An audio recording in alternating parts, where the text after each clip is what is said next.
Hey guys, how's it going? So, talking about inspirations in kink. I keep getting distracted by stuff. I think that's from being a cat. I mean, there's so many things here. I mean, I walk here every day, but there's always something that distracts me, catches my eye. I look around and I just go, wow, that's interesting. I never noticed that before. Okay, I'll show you this thing. I just kind of noticed it then, even though I walk by it every day. And the thing is about nature is that it constantly is changing and evolving. Yeah, check this out. Sure, it's just a tree, right? But look at the way the lichen is formed on the tree. Look at that. The patterns, everything. See? And then talking that sort of rolls in with my whole inspiration. In just a second. There's a crow. Hello. How's it going, mate? You're on Facebook and YouTube. Who the pretty crow then? Anyways, enough of that. Inspirations, yes. And in kink, some of the things I'm most passionate about in kink is of course rubber. See, rubber. And some people ask me, how do you get the ideas that I get? I said, well, I don't know, random things that come into my mind. I'm saying, I wonder if, or what about this? Not just a regular, I'll pump this out just because it looks fashionable or is shiny. Well, I like the shiny and all that, but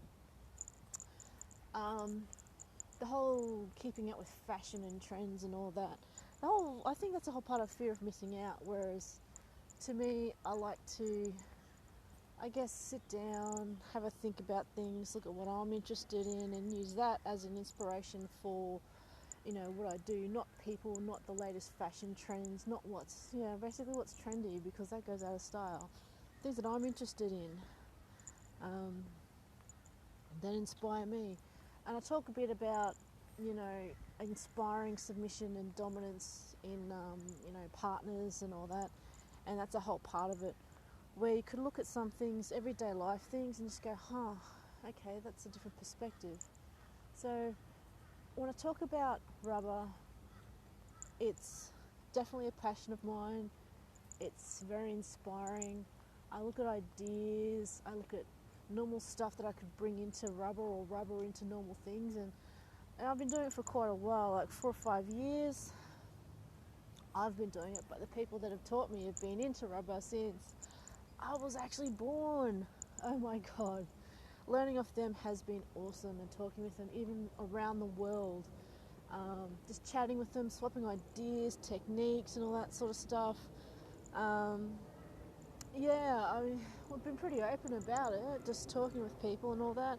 There have been some people, and we've even referred people saying, okay, that looks like an interesting idea, but it's not really something that I'm interested in. It doesn't inspire me. Like, we get custom jobs and everything, and some things I'm going, okay, that's an interesting concept, but it's not really inspiring me, it doesn't get me there. But you might want to talk to these people who I know who also might be interested in it, and it might be a better fit. Some people say, oh my God, you're crazy. I said, well, despite the fact that there's been commissions that could have been thousands of dollars that we could have taken, it would have been a chore to do. And the reason why I got into rubber and making stuff for people was because of the love that I have for it. That, I enjoy bringing that out in people. That inspires me to do things, and if I feel that that interest, that passion in somebody, and it matches mine, and the interest is there, and it's something intriguing that I'd like to take on. Morning, Henrika. I do it. It's okay. Well, let's talk. And it's not even about the money. A lot of the times, when I do custom stuff, the actual money bit, for the time that I spend, some people could say, "Oh, no, you're crazy," but that's just it. I mean, you do what you love, bring it to the world. I've had to be a bit strict and actually refuse people and all that, and say, look, that's you know, for the price, I mean, my time, I do charge the money enough for, you know, the basic essentials, but I don't make a living out of it because I have, you know, a day job. Not to say it's not a passion, but if I could do it all day, every day, I would. But bringing something and someone who's obviously enthused into it but doesn't have a lot of money, yeah, it's just one of those things. But yeah, life, what gets you, what inspires you, you know, what inspires you in kink.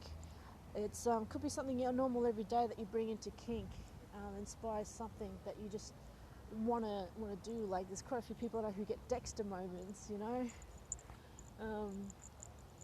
There's quite a few people who, you know, just look at something every day and think, oh, I wonder what the kink twist on that would be, or stuff like that. It's not just about, I guess what inspires me is people's joy that they get when I introduce them into rubber, when I dress them up in rubber, when we kind of meet on the ideas and we kind of brainstorm. That is really awesome. And it's not just about looks. Being able to say, okay, hey, I'm going to bring this to you, and how about if you indulge in it a little bit every day? That's pretty awesome. I mean, also, you don't get to be like me. I think it's going to be, it's a little over 2.5 years, or around about 2.5 years, since I started wearing latex every day. It's going to be 3 years or something like that soon. And yeah, I will do things like wear corsets. Like, look at that. I've worn something like this and something even more strict for like 16 to 18 hours. Quite a challenge. And part of it is I also test out all the clothes that I do make. And that we make in general, because we want it to be serviceable, we want it to last, we want it to be of good quality. So, and that takes time, experimentation, adjusting. We actually do continually adjust things as we go along and improving our techniques and everything. So we're not stagnant. We don't just go, okay, that's made, that's it. We're good, and bring it to you cheap. I'll leave that to other people. Anyway, what inspires you in nature, in the world, in your relationships, in kink most of all? It inspires you to do nasty things to each other, or keep that energy going, keep that interest going. I mean, sometimes I just blank out the world and people say, oh, you know, these other people are doing this, and when I think about that, I say, look, I don't care really. I mean, yeah, it's their thing, and it, you know, if you were considering thinking about things in a zero-sum gain sort of a frame of mind, then you'd say, okay, they're my rivals, but I don't look at it that way. That's just life, I guess. So what inspires you to do things? What do you think you actually inspire other people? You know, that's a good thing. Do you think that you inspire other people? I have had some people come up to me and say, oh my God, I never thought to wear latex, but having seen it on you, why not? You know, because they aren't considered part of the, you know, the pretty crowd. And I'm like, dude, I'm not that pretty. I'm not that good looking. I consider myself average, if anything, a little weird. Being into rubber, I gotta be a little weird. But even for rubbers, maybe a little bit weird, a little odd. Maybe not. I don't know. I never really thought about it. I just thought about it as being me. And that's about it. That's about the sum of it. Being you, find what you're interested in, what inspires you, what gets you going, what makes you enthused. You know, find that, pursue that. I love it. It can be hard sometimes balancing actual real world stuff. And exactly, being as happy as best as you can there, Henrika. That's definitely a thing. And I know you got that passion there. Yes. And I am actually growing some wasabi plants, Henrika. Apparently very difficult to grow, but they appear to be flourishing. But it takes a couple of years, I know, for them to really get out there and provide enough wasabi root to actually eat, so we'll see in a couple of years. As well as mushrooms and all that. And I love your gardens. Yes, definitely, Henrika. All different. All our styles are different. The way you handle your garden's different from mine. But hey, it's okay. Anyway, Friday. Have a good weekend, peoples. Love you. Bye bye, Henrika.